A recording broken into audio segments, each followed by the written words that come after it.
Kemudian contohnya ada yaitu mobil tanpa supir. Kalian pernah melihatnya?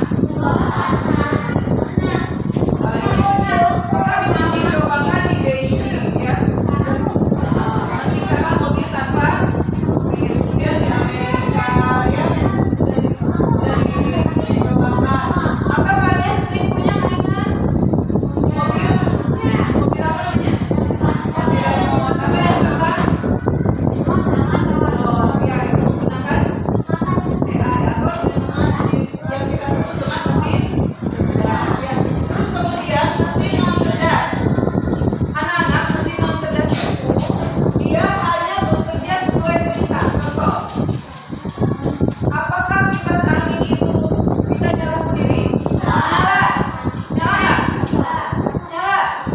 Enggak, tapi harus dicolokin, berarti tidak cerdas.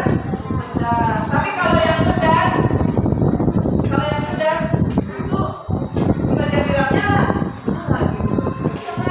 Otomatis karena ini manual, maka disebut mesin tidak cerdas atau non cerdas. Terus kemudian tidak bisa mengambil keputusan, gitu ya. Tidak bisa mengambil keputusan, tidak bisa berikan jawaban secara langsung.